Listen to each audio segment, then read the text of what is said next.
সহবাসের পর গোসল না করে ঘুমানো যাবে? হ্যাঁ, তবে লজ্জাস্থান ধুয়ে অজু করে ঘুমানো সুন্নত।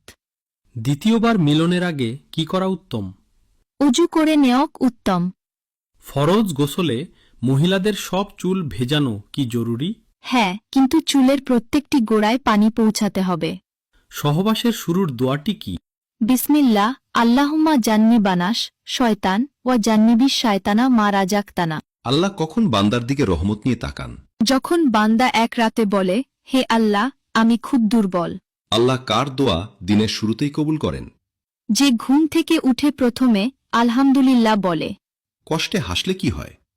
আল্লাহ বলেন, এই হাসি আমার জন্য সওয়াব। কার কথা আল্লাহ সরাসরি শোনেন? যে সাজদায় পড়ে বলে, তুমি আমার রব। বাড়িতে উন্নতি না হওয়ার কিছু কারণ? এক প্রধান দরজার সামনে জুতো ছড়িয়ে ছিটিয়ে রাখা। 2 সন্ধ্যার সময় ঘর ঝাড়ু দেওয়া। 3 বেশি বেলা পর্যন্ত ঘুমানো। 4 বিছানায় বসে খাবার খাওয়া। 5 সন্ধ্যার সময় শুয়ে থাকা। 6 ভাঙা জিনিস ব্যবহার করা। যে পুরুষ আপনার সামনে তার চোখের জল লোকাতে পারেনি, নিজেকে আর সামলাতে পারেনি, বিশ্বাস করুন এই পৃথিবীতে তার চেয়ে বেশি আপনাকে আর কেউ ভালোবাসতে পারবে না। কারণ একটা ছেলে তখনই কাঁদে যখন তার হৃদয়ের জায়গাটা মজলিসের চেয়েও বড় হয়ে যায়। তার ওই চোখের জলকে অবহেলা করবেন না, ওইটাই তার খাঁটি ভালোবাসা। কোন জিনিস 7 আসমান ও জমিন থেকে ভারী বলা হয়েছে? কালিমা। আল কোরআনের তাজ কি? বিসমিল্লাহির রহমানির রাহিম। কোন নবীর কাছে আজরাইল আলাইহিওয়াসাল্লাম অনুমতি নিয়ে এসেছিল? হজরত মুহাম্মদ সাল্লাল্লাহু আলাইহিওয়াসাল্লামের কাছে। হজরত আজরাইল আলাইহিওয়াসাল্লামের আরেক নাম কি? মালাকুল মউত। কোন জিনিস হালাল কিন্তু আল্লাহ তা পছন্দ করেন না? তালাক। মহান আল্লাহ তাআলার সবচেয়ে বড় সৃষ্টি কি? আরশে আজিম। কোন নবীকে রাজার কাছে বিক্রি করা হয়েছিল? হজরত ইউসুফ আলাইহিওয়াসাল্লাম। কোন নবী মেহমান ছাড়া খাবার খেতেন না? হজরত ইব্রাহিম আলহিসাল্লাম। কোন নবী মৃতকে জীবিত করতে পারতেন? হজরত ঈসা আলহিসাল্লাম। আল্লাহকে নিয়ে মনে চিন্তা আসলে কি পড়া উচিত? আমন্তবিল্লাহ। একজন ব্যক্তি কত বছর আজান দিলে তার জন্য জান্নাত ওয়াজিব হয়ে যায়? 12 বছর। পৃথিবীতে 2 জন মানুষকে কখনোই ভুলে যেও না।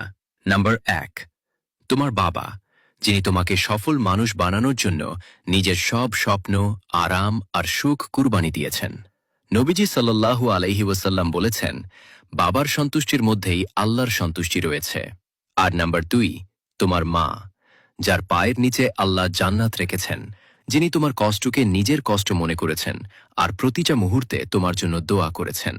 আল্লাহ তাআলা কুরআনে বলেন, তোমরা পিতামাতার সঙ্গে উত্তম ব্যবহার করো। মনে রেখো, পিতামাতার দোয়ায় জীবনে বরকত নেমে আসে, আর তাদের কষ্ট দিলে সেই বরকত উঠে যায়। যদি তুমি সত্যিই তোমার বাবা মাকে ভালোবাসো, তাহলে এই ভিডিওটা শেয়ার করো। হয়তো কারো হৃদয়ে তাদের কদর জাগিয়ে তুলবে। ফরজ সলাতের পর আয়াতুল কুরসি পাঠের প্রতিদান কি? জান্নাতে প্রবেশ। সহিহ বুখারীর সর্বশেষ হাদিসটি কোন অধ্যায়ের অন্তর্ভুক্ত? কিতাবুল তাওহীদ। বিদায় হজ কে কি নামে আখ্যায়িত করা হয়েছে ইতিহাসে? হাজ্জাতুল ইসলাম। আল্লাহর সৃষ্টির সর্বমোট সংখ্যা কত? নির্দিষ্ট সংখ্যা নেই। পৃথিবীর প্রথম ইসলামিক শিক্ষাকেন্দ্রর নাম কি? দারুন আরকাম। কোন সাহাবী প্রথম আজানের পদ্ধতি স্বপ্নে দেখেছিলেন? আব্দুল্লাহ বিন জায়েদ রাদিয়াল্লাহু তাআলা আনহু। হযরত দাউদ আলাইহিসসালামের একটি অন্যতম কি গুণ ছিল?